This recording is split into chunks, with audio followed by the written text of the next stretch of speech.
Голема регионална конференција за развој на човечкиот капитал се одржа неодамна во Скопје. Може ли за јавноста прецизно да објасните што всушност значи развој на човечкиот капитал и која е клучната порака што одовде беше испратена? The main challenge in the Western Balkans is relating to education and how much you learn through education.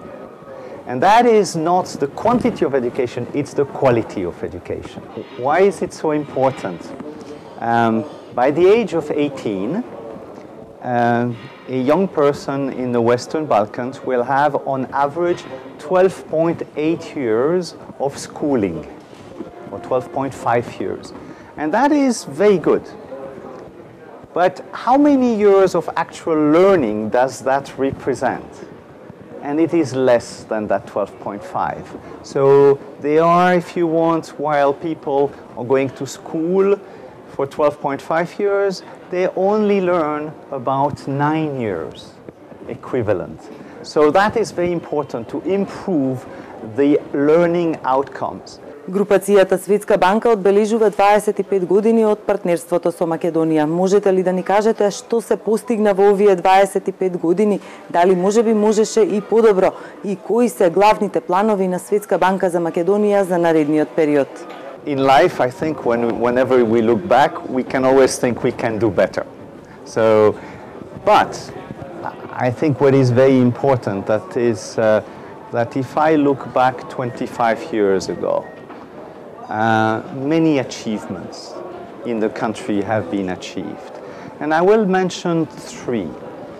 The first one is today, here in Macedonia, you will see an emerging, rising middle class.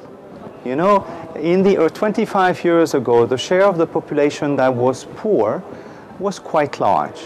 The share of the middle class was really small. And right now we have about 40% of the population that is middle class. And over the last 10 years, 250,000 people have been lifted out of poverty.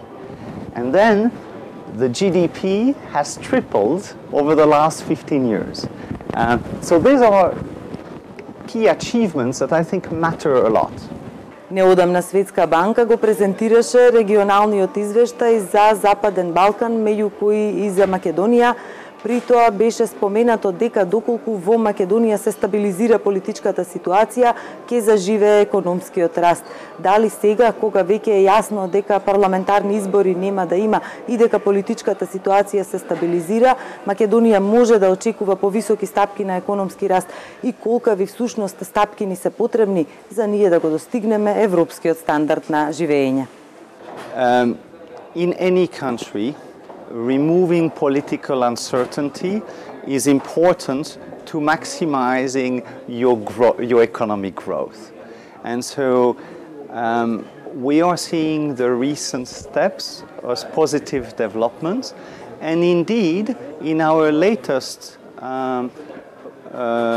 report on the economies of the Western Balkans, we did indicate that positive political developments, resolution, for instance, on the name issue, would accelerate processes to help Macedonia integrate into the economies of Europe and bring more economic opportunities for the people of the.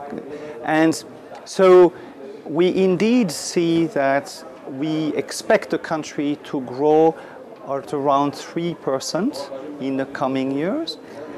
If growth could be accelerated further, which I think this is part of the work we want to do in the country, then each percentage points of additional growth accelerates the convergence of living standards with the European Union. And it is very important. So for living standards to converge to those of the European Union, at today's convergence rate, it will take 60 years. Each incremental 1% growth, more than today, actually accelerates by 10 years this convergence. And I really hope that in our partnership for the future, we can help accelerate that convergence, and so that the people can feel that convergence is achievable within a time frame that they, their families, their children can really join in. Ви благодарам на разговорот.